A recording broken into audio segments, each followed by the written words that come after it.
The road to health is like planting a tree. It takes time, patience, and care before you see the fruits. But people today live as if they are borrowing from a future they believe will never come. They chase instant pleasure like a moth to a flame, ignoring the slow-burning fire that will one day consume them. A wise man once said, "A bird in the hand is worth two in the bush." Most people would rather grasp at the fleeting joys of now than invest in the unseen rewards of tomorrow.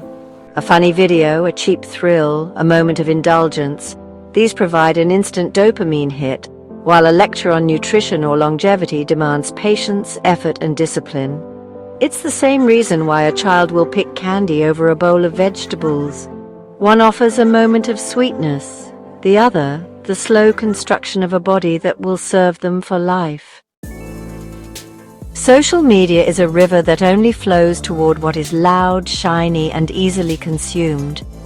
The algorithm is not a wise elder choosing what's best for humanity. It is a merchant selling whatever attracts the most buyers. And entertainment sells like hotcakes, while knowledge sits like an old book on a dusty shelf. A funny video is a quick sip of wine, making the viewer feel light and carefree.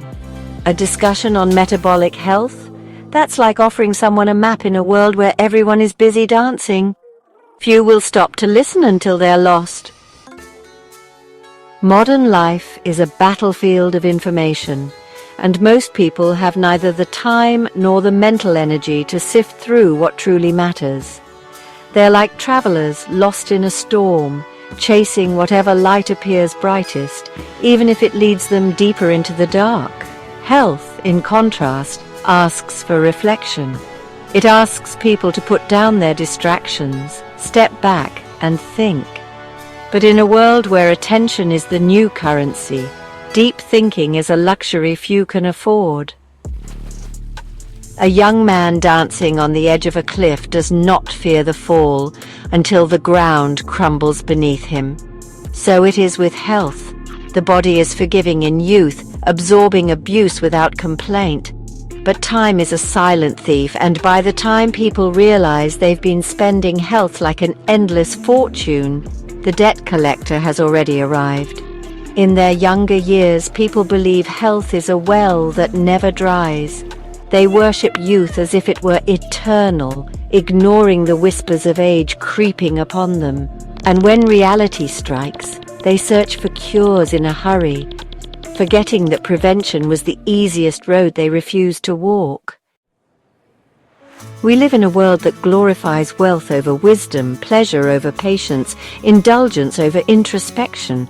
Health is not marketed as a treasure but as a burden, a thing to be considered only when suffering begins. Social media drowns wisdom under a sea of laughter, gossip, and distraction.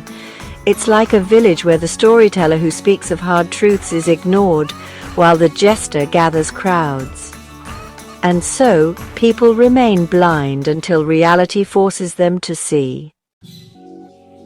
The secret of health is hidden in plain sight, yet few seek it because the journey is long and the rewards are not immediate.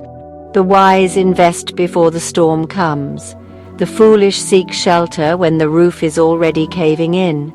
Those who master health are like farmers who tend their soil while others feast on borrowed harvests. They are the ones who see beyond the distractions, who know that the seeds of longevity must be planted long before the hunger for it begins. The question is, will you be the farmer or the fool?